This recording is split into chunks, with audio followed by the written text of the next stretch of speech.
नमस्कार दोस्तों, मैं हूं हॉरर टॉक और आज की कहानी मुंबई की है। मुंबई के पास ही डोंबिवली है। यहाँ आदित्य का परिवार रहता था। राजस्थान के झालावाड़ जिले में जन्मे आदित्य का परिवार पीढ़ियों से किराने का व्यापार करता आ रहा था। लेकिन आदित्य की सोच अलग थी। वह सिर्फ अपने पुश्तैनी कारोबार तक सीमित नहीं रहना चाहता था, बल्कि कुछ बड़ा और खास करना चाहता था। अपनी महत्वाकांक्षाओं को हकीकत में बदलने के लिए उसने 2018 में एक बड़ा कदम उठाया। आदित्य ने अपनी खूबसूरत पत्नी कविता और 2 प्यारे बच्चों के साथ मुंबई का रुख किया। यहाँ आकर उसने डोंबिवली में किराने की दुकान खोल ली, जो उसके गहरे अनुभव और अच्छे व्यवहार के कारण जल्द ही अच्छी चलने लगी। आदित्य की पत्नी भी व्यापारी परिवार से थी। मेहनत करने में भी वह पीछे नहीं रहती थी। इसलिए 2-4 दिन में जब आदित्य दुकान की खरीदारी करने थोक बाजार जाता, तो उतनी देर के लिए कविता दुकान संभालने का काम बखूबी कर लेती थी। वह जितनी सुंदर थी, उतनी ही हंसमुख, चंचल और मिलनसार भी थी। इसलिए उसके दुकान पर रहते हुए जो ग्राहक एक बार सामान लेने आ जाता, वह फिर दूसरी दुकान की तरफ देखता भी नहीं। इसलिए साल भर में ही आदित्य का काम अच्छा जम गया था। लेकिन इसी बीच एक ऐसी घटना घटी कि आदित्य के बुरे दिन शुरू हो गए। हुआ यह कि डोंबिवली में जहां आदित्य की दुकान थी, उसके पास एक मल्टी कॉम्प्लेक्स बन रहा था। इस मल्टी कॉम्प्लेक्स के निर्माण का ठेका इलाके के बदमाश कमलेश शिंदे ने ले रखा था। कमलेश के खिलाफ मुंबई के कई थानों में छोटे मोटे अपराध के मामले दर्ज थे, लेकिन कंस्ट्रक्शन के काम में आने के बाद वह खुद को इलाके का डॉन समझने लगा था। कमलेश का अपनी कंस्ट्रक्शन साइट पर काफी आना जाना था। ऐसे में जब वह एक रोज जब आदित्य अपनी बनती हुई मल्टी कंस्ट्रक्शन की साइट पर जा रहा था, तभी उसने देखा कि पास की नेकी दुकान पर कविता बैठी हुई थी। कमलेश शादीशुदा और 2 बच्चों का पिता था, लेकिन डॉन तो डॉन होता है। फिर वह डॉन की क्या, जो अय्याशी ना करे, इसलिए उसने कविता को हासिल करने की ठान ली। कमलेश चेन स्मोकर था, इसलिए साइट पर आते जाते वह आदित्य की दुकान पर सिगरेट की डिब्बी खरीदने रुकने लगा। कविता रोज तो दुकान पर नहीं मिलती थी, लेकिन वह जानता था कि कविता से संबंध बढ़ाने के लिए उसके पति से संबंध बनाना जरूरी है। इसलिए उसने आदित्य से न केवल जान पहचान बना ली, बल्कि उसे यह भी जता दिया कि अगर उसको इलाके में कोई परेशान करे तो वह उसे बताए। कमलेश उस आदमी का इलाज कर देगा। फिर जब कभी कविता दुकान पर मिल जाती, तो कमलेश काफी देर तक उससे बातें करता रहता। कविता भी खूब बातूनी थी, तो उसे कमलेश की दुकान पर बैठा रहना बुरा नहीं लगता था। इस दौरान कविता पर अपना असर डालने के कमलेश उसे खुद की गुंडागर्दी के किस्से नमक मिर्च लगाकर सुनाता, साथ ही साथ रईसी भी दिखाता। कविता के पास छोटा सा मोबाइल था, तो एक रोज कमलेश ने उसे स्मार्टफोन लाकर गिफ्ट कर दिया और उसमें सोशल मीडिया का उपयोग करना भी सिखा दिया, जिससे कमलेश उसे रोज सुबह शाम मैसेज भेजने लगा। कुछ दिनों में कविता ने भी अश्लील वीडियो भेज दिया। बाद में उसने दुकान पर आकर बहाना बनाया कि गलती से वीडियो भेजा था, जिसे डिलीट करने को कहा। कविता ने वीडियो देख लिया था और उसे लेकर नाराज नहीं हुई, बल्कि मजाकी अंदाज में और वीडियो भेजने को कहा। उसने कहा कि आदित्य को नहीं दिखाएगी, बस खुद के लिए देखना चाहती है। फिर उसने कविता से कहा कि साथ में वीडियो देखते हैं, लेकिन कविता ने मना करते हुए कहा कि आज नहीं, इनके लौटने का समय हो रहा है। 4 दिन बाद जब ये मार्केट के लिए निकले हैं तो तुम्हें फोन कर दूंगी। कमलेश ने इसे स्वीकार किया और फिर जब आदित्य बाहर जाएगा तब साथ में वीडियो देखने का वादा किया। 4 दिन बाद कविता ने मौका पाकर कमलेश को घर बुला लिया। पहले से तैयार कमलेश तुरंत वहां पहुंच गया और बिना वक्त गवाए दोनों अनैतिक संबंधों में लिप्त हो गए। यह सिलसिला यहीं नहीं रुका। जब भी मौका मिलता, कमलेश और कविता वासना के इस खेल में डूबते चले गए। धीरे धीरे उनके अवैध संबंधों की चर्चा पूरे मोहल्ले में होने लगी।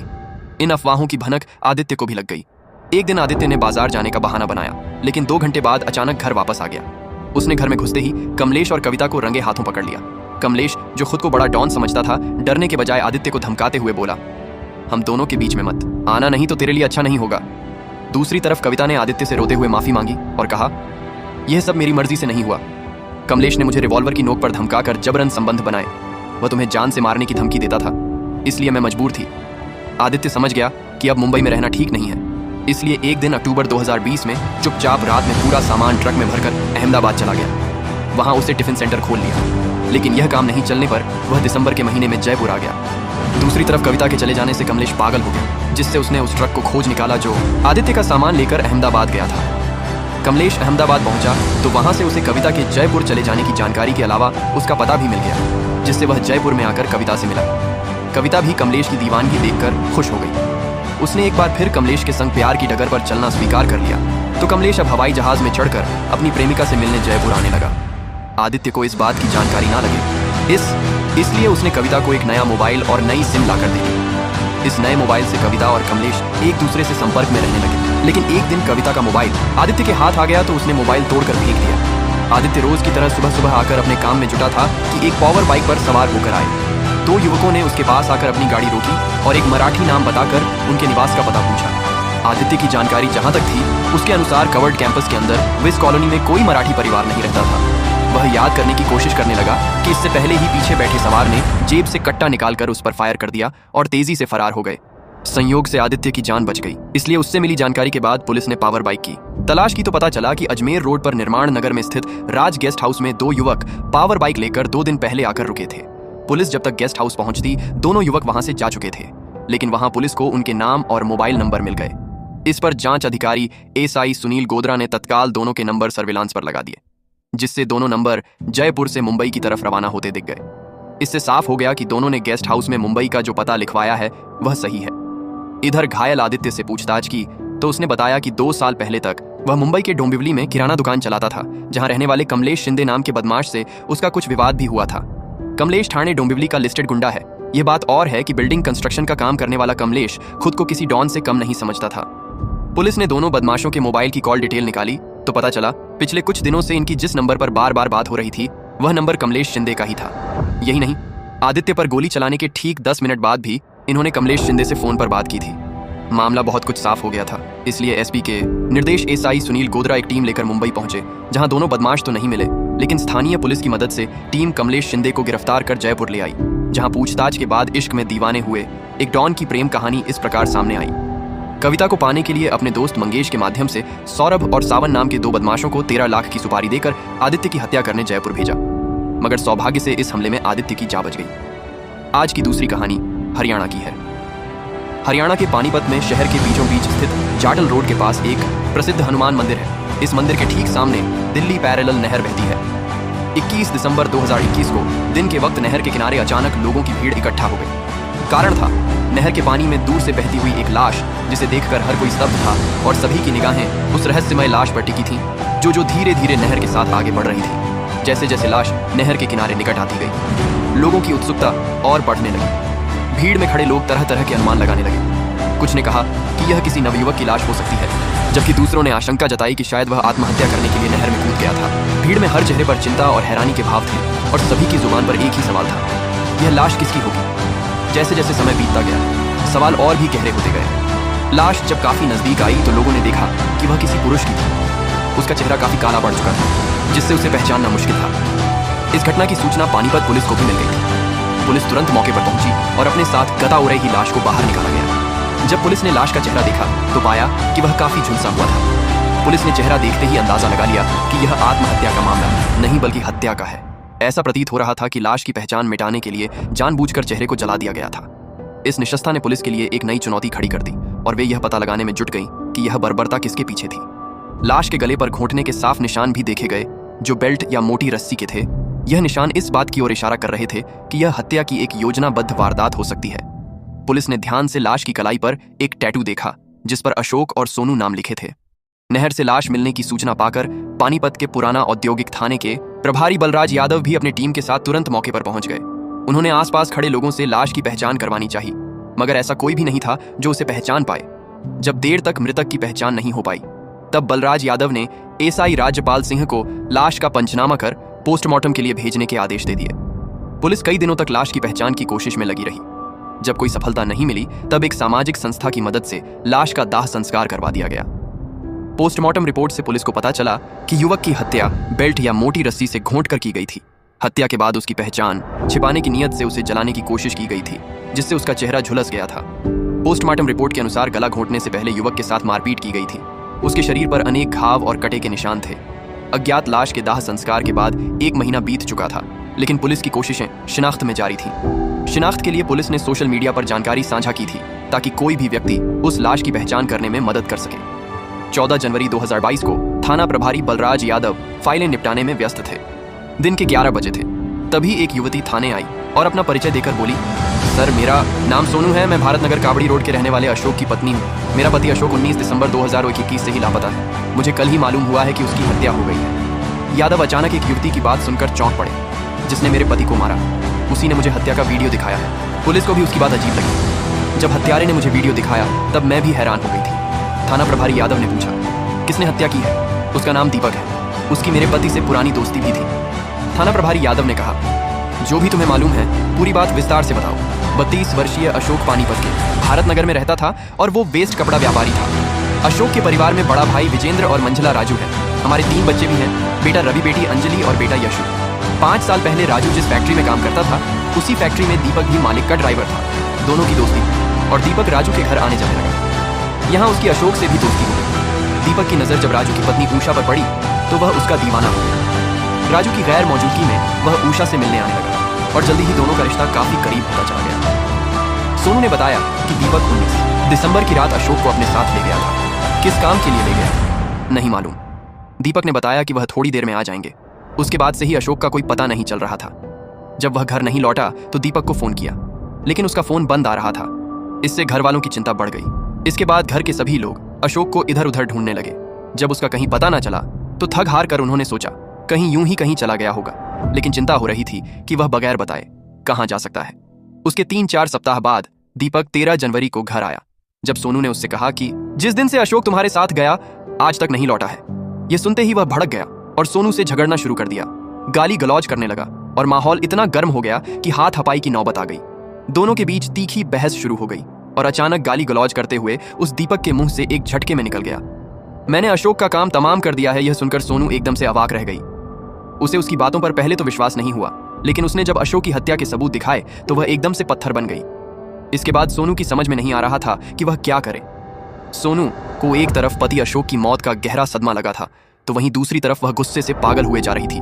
पति का हत्यारा उसके सामने ही था और उसे भी जान से मारने की धमकी दे रहा था। उसने यह भी कहा कि उसे यहां आने से कोई रोक नहीं सकता। अगर किसी ने टोका तो वह उसका भी वही हाल करेगा जो अशोक का किया है। सोनू ने बताया कि दीपक उसकी देवरानी उषा से प्यार करता है। वह उससे शादी करना चाहता था। उषा रिश्ते में उसकी छोटी बहन भी है। दोनों बहनों की शादी एक ही घर में 2 भाइयों से हुई थी। अशोक का छोटा भाई राजू उसकी छोटी बहन का पति है। सोनू ने थाना प्रभारी को आगे बताया कि दीपक ने उसकी बहन को अपने प्रेम जाल में फंसा लिया है। अशोक को इस बात की जानकारी हो गई थी। इसका उसने मेरे सामने ही विरोध करते हुए दीपक को समझाया था। अशोक ने से यह भी कहा था कि ऐसा करने से राजू और उषा की जिंदगी तबाह हो जाएगी, उनका बसा बसाया घर उजड़ जाएगा। अशोक ने दीपक को इतना तक कहा था कि इससे उन दोनों की दोस्ती पर भी असर पड़ेगा, पर दीपक ने उषा से मिलना नहीं छोड़ा। थाना प्रभारी यादव ने टोक हुए पूछा, दीपक ने अशोक की हत्या का तुम्हें क्या सबूत दिया? मुझे उसकी हत्या करते हुए वीडियो दिखाया। अशोक को मारते हुए उसके मोबाइल में वीडियो बनाया था। दीपक ने बताया कि उसने अशोक की गला घोंटकर हत्या करने के बाद उसकी लाश नहर में फेंक दी थी। अशोक की लाश के नहर में फेंकने की बात सुनकर थाना प्रभारी बलराज यादव एक बार फिर चौंक गए, क्योंकि उन्होंने 3 हफ्ते पहले ही नहर से झुलसे हुए चेहरे वाली एक अज्ञात लाश बरामद की थी। थाना प्रभारी बलराज यादव ने कुछ तस्वीरें सोनू के सामने फैला दी और पूछा, इसे पहचानती हो? सोनू उन तस्वीरों को हाथों में लेकर गौर से निहारने लगी। कुछ देर बाद बोली, अशोक की ही लाश है। जिस दिन घर से निकला था उस दिन वैसे ही कपड़े पहने हुए था जैसा इसमें दिख रहा है। थाना प्रभारी बलराज यादव ने पूछा, वीडियो में ऐसा कोई सीन दिखाई दिया था जिसमें उसका चेहरा जलाने जैसी बात हो? सोनू ने कहा, हाँ, उसके चेहरे पर कुछ डालते हुए दिख रहा था। थाना प्रभारी यादव ने उसे दीपक और अशोक के पुराने झगड़े के बारे में पूछा। अशोक के मन में दीपक का मेरी बहन के साथ प्रेम संबंध को लेकर ही तकलीफ थी। उसे जरा भी नहीं पसंद था कि उसके भाई की पत्नी किसी गैर मर्द के साथ संबंध बनाए। दीपक का अशोक के साथ झगड़ा पिछले साल जून महीने में ही हुआ था। दोनों के बीच मारपीट तक हो गई थी। इसकी शिकायत अशोक ने मॉडल टाउन थाने में की थी, लेकिन शिकायत दर्ज होने के कुछ दिन बाद ही वह फिर अशोक का दोस्त बन गया था। सोनू की बातें सुनने के बाद थाना प्रभारी यादव ने सोनू को थाने से घर भेज दिया और कह दिया कि जरूरत होने पर उसे बाद में बुलाया जाएगा। सोनू की कहानी से कई सवाल भी खड़े हो गए। राज्यपाल सिंह ने थाना प्रभारी से कहा कि अगर अशोक 19 दिसंबर 2021 में ही लापता हुआ था तो उसकी गुमशुदगी की सूचना अभी तक किसी ने क्यों नहीं लिखवाई? अगर दीपक ने अशोक की हत्या की है तो उसने यह राज 25 दिन बाद आकर उसकी ही पत्नी सोनू के सामने क्यों खोला? उसे हत्या का वीडियो क्यों दिखाया? इसके पीछे उसकी मंशा क्या थी? ऐसा करके उसने खुद के पैर पर कुल्हाड़ी क्यों मार ली? इस पर थाना प्रभारी यादव ने कहा कि इन सवालों के जवाब अब दीपक से ही मिलेगा, इसलिए उसे जल्द से जल्द हिरासत में लिया जाना जरूरी है। थाना प्रभारी यादव ने एसआई राजपाल सिंह के नेतृत्व में तुरंत एक टीम बनाई और उसे दीपक के घर भेज दिया। दीपक अपने घर पर ही मिल गया। पुलिस उसे थाने ले आई। थाने में सबसे पहले उसका मोबाइल फोन चेक किया गया। उसमें अशोक की हत्या का वीडियो आसानी से तुरंत मिल गया। उस वीडियो में साफ साफ दिख रहा था कि दीपक पहले अशोक को नहर किनारे ले गया। नहर किनारे 2 युवक पहले से ही बैठे शराब पी रहे थे। दीपक ने अशोक को भी शराब पीने को कहा, मगर अशोक ने मना कर दिया। उसके बाद दीपक ने उससे शराब पीने की जबरदस्ती की। उसके बाद दीपक के पास एक युवक आया। उसके आने पर दीपक ने अशोक के गले में अचानक अपने पेंट की बेल्ट डाल दी और पीछे की ओर घसीट लिया। एक युवक उसके साथ मारपीट करने लगा। मारपीट के दौरान अशोक के मुंह से खून बहने लगा। उस वक्त रात हो चुकी थी। वीडियो पर दिखने वाले टाइम के अनुसार 11 बजे के बाद का समय था। वीडियो में उसकी बेरहमी से पिटाई करने का सीन आ गया था। वीडियो अस्थिर था। थोड़ी देर में मृत अशोक की मौत का सीन दिखा। मौत हो जाने के बाद हथियारों ने बाइक से पेट्रोल निकालकर उसके चेहरे पर डाल दिया। ये सीन काफी स्पष्ट था, लेकिन इस काम को करने वाले का चेहरा नहीं दिख रहा था। जलता हुआ फिर काफी झुलसा हुआ चेहरा ही दिखाई दिया था। बाद में शव को 2-3 लोगों ने मिलकर नहर में ले जाकर फेंक दिया था। इस वीडियो को देखने के बाद पुलिस ने दीपक की गिरफ्तारी की, औपचारिकताएं पूरी कर सीधे लॉकअप में डाल दिया। कुछ समय बाद उससे जब पूछताछ की तब बेहद चौंकाने वाली कहानी सामने आई, जो सोनू द्वारा बताई गई कहानी से बिल्कुल ही उलट थी। दीपक ने बताया कि यह सच है कि अशोक की हत्या में उसका और उसके साथियों का हाथ है, जैसा वीडियो में दिख रहा है, लेकिन ऐसा उसने अशोक की पत्नी सोनू और उसकी बहन उषा के कहने पर ही किया था। अब यह दोनों बहनें उसे ही फंसाने की कोशिश कर रही हैं। इस तरह से अशोक मर्डर की जो कहानी सामने आई वह इस है। दीपक का मुंह खुलने के बाद दोनों बहनों की खौफनाक साजिश भी उजागर हो गई थी। पुलिस ने आनन फानन में सोनू और उषा को भी गिरफ्तार कर लिया। उनके साथ ही दीपक और उनके दोस्तों को भी गिरफ्तार कर लिया गया, जो अशोक की हत्या में शामिल थे। दरअसल हत्या का यह पूरा मामला जमीन जायदाद और नाजायज संबंधों से जुड़ा हुआ था। दोनों बहनें सोनू और उषा की शादी एक ही घर में 2 भाइयों अशोक और राजू से हुई थी। दोनों भाइयों के नाम पर प्रॉपर्टी थी। अशोक की पत्नी सोनू चाहती थी कि वह उस प्रॉपर्टी को बेच दे, लेकिन अशोक इसके लिए तैयार नहीं था।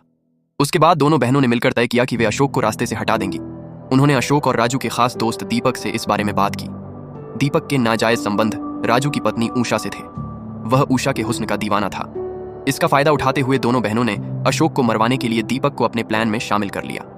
बदले में उषा ने दीपक को भरोसा दिलाया कि अशोक की मौत के बाद वह उससे शादी कर लेगी और सोनू छोटे भाई से शादी कर लेगी। इस तरह से अशोक के हिस्से की संपत्ति उन्हें हाथ लग जाएगी। उषा का दीवाना दीपक शादी और अशोक के हिस्से की जायदाद मिलने के लालच में हत्या के लिए राजी हो गया। उसने इस काम के लिए अपने 2 अन्य दोस्तों सोमवीर और अजीत को भी तैयार कर लिया। अशोक को मारने की पूरी प्लानिंग सोनू और उषा ने बनाई थी। प्लान के मुताबिक दीपक को शराब पार्टी का बहाना बनाकर अशोक को घर से ले जाना था, वहीं उसे शराब के नशे में मार डालना था। उसके घर नहीं लौटने पर सोनू को रोने धोने और पति को ढूंढने का नाटक करना था। सोनू और उषा चाहती थीं कि अशोक की हत्या का प्रमाण भी मिले। इसके लिए उन्होंने दीपक से अशोक की हत्या का वीडियो बनाने के लिए भी कहा था। सब कुछ तय योजना के मुताबिक हुआ। दीपक ने दोनों बहनों के इशारे पर हत्या भी की और उसका पूरा वीडियो भी बनवाया। अशोक की हत्या के बाद दीपक उषा पर शादी का दबाव बनाने लगा, मगर उषा अपने पति राजू के होते उससे शादी कैसे करती। राजू को इस बात की भनक भी नहीं लगी थी और घर के दूसरे सदस्य अशोक के लापता होने को लेकर परेशान भी थे। उषा के मन में यह भी ख्याल आया कि अशोक के मरने के बाद उस प्रॉपर्टी पर राजू का हक खुद ब खुदा और ना ही किसी को बेचने देगा। कुल मिलाकर बात घूम फिर कर वहीं आ गई जो पहले थी। अशोक की हत्या के बाद भी दीपक के हाथ कुछ नहीं आया। इसका मलाल दोनों बहनों को भी हुआ। उसके बाद सोनू और उषा ने दीपक से राजू को भी खत्म करने के लिए कहा। यह विचार मन में आने पर धन संपत्ति के लालच में वे भूल गई कि दोनों बहता है। एक की मौत तो हो चुकी है, दूसरे की मौत के बाद उनका भविष्य क्या होगा। दूसरी तरफ दीपक भी दोनों बहनों का नया प्रस्ताव सुनकर काफी परेशान हो गया। वह पहले से ही एक की हत्या कर डरा हुआ, अब वह दूसरी हत्या के लिए उकसाया गया था। सच तो यही था कि वह दूसरी हत्या नहीं करना चाहता था। इस कारण उसने साफ इनकार कर दिया। यही नहीं, उसने सोनू और उषा को धमकाया भी कि अगर उष ने उससे शादी नहीं की तो वह जाकर पुलिस को सारी बातें बता देगा। दीपक की इस धमकी से सोनू और उषा डर गई। इस खतरे के बारे में तो उन्होंने सपने में भी नहीं सोचा था। अगर दीपक ने पुलिस के सामने कुछ बोल दिया तो पुलिस सोनू और उष को दबोच लेगी, इसलिए उन्होंने एक प्लान बनाया। इससे पहले कि दीपक उन्हें फंसाए, दोनों बहनों ने ही दीपक को पुलिस के हवाले करने की योजना बनाई। योजना के अनुसार ही सोनू ने अपने पति के लापता होने और उसकी हत्या के सबूत के बारे में जानकारी दी। अशोक की हत्या की कहानी सुनाकर दीपक को उसका हत्यारा बताया। सोनू और उषा की शादी 2 सगे भाइयों अशोक और राजू के साथ हुई थी। ससुराल में दोनों ही बहनों का अलग अलग युवकों से चक्कर चलने लगा। इन दोनों बहनों की नजर अशोक के एक प्लॉट पर थी। दोनों बहनों की चाल एक बार फिर उल्टी पड़ गई। अशोक मर्डर के मामले में उसका हत्यारा खुद कानून के शिकंजे में आ गया। साथ ही साजिशकर्ता बहनें भी पकड़ में आ गईं। दोनों बहनों के खिलाफ भी साजिश रचने की धाराएं लगाकर आपराधिक मुकदमा दर्ज कर लिया गया। दीपक के मुंह खोलने से दोनों बहनों को भी हत्या के मामले में जेल जाना पड़ा और अशोक के बेगुनाह भाई राजू की जिंदगी बाल बाल बच गई। पिता अशोक की हत्या और मां सोनू के जेल चले जाने के बाद तीनों बच्चे अब अकेले पड़ गए हैं। पुलिस ने सभी आरोपियों को कोर्ट में पेश करने के बाद जेल भेज दिया। संपत्ति और धन के लालच में लोग रिश्तों को ताक पर रखकर खतरनाक कदम उठा सकते हैं, जो अंत में विनाश का कारण बनता है। सोनू और उषा की लालच ने उन्हें एक भयानक साजिश में डाल दिया, जिसका परिणाम जेल था। विवाहेतर संबंधों के कारण अशोक की हत्या हुई और दीपक, उषा और सोनू की जिंदगियां तबाह हो गईं। ऐसे संबंध न केवल व्यक्ति को मुसीबत में डालते हैं, बल्कि पूरे परिवार को भी बर्बाद कर सकते हैं। अपराध चाहे कितनी भी चालाकी से क्यों ना किया जाए, सच्चाई कभी ना कभी सामने आ ही जाती है। सोनू और उषा ने जो साजिश रची वह आखिरकार खुद पर ही उल्टी पड़ी। चाहे कितनी भी कोशिश की जाए, अपराधी कानून से बच नहीं सकते। दीपक और दोनों बहनें आखिरकार कानून की पकड़ में आ गईं। माता पिता की गलतियों का सबसे बड़ा खामियाजा बच्चों को भुगतना पड़ता है। अशोक की हत्या और सोनू के जेल जाने के बाद तीनों बच्चे अकेले पड़ गए, जो परिवार के लिए एक दुखद परिणाम है। कहानी हमें बताती है कि नैतिकता और सही रास्ते पर चलना ही जीवन का सच्चा मार्ग है। हमारा उद्देश्य है कि लोग इन कहानियों से सीख लें और ऐसे रास्तों पर चलने से बचे अपनों को नुकसान पहुंचा सकते हैं। यह कहानी एक चेतावनी है ताकि हम सब मिलकर अपने समाज को बेहतर बना सकें। इसी तरह की सच्ची घटनाओं और सीखों के साथ मैं फिर लौटूंगा। तब तक के लिए सुरक्षित रहे, सतर्क रहे और ध्यान रखें कि किसी भी संदिग्ध स्थिति में सही कदम उठाना कितना जरूरी है।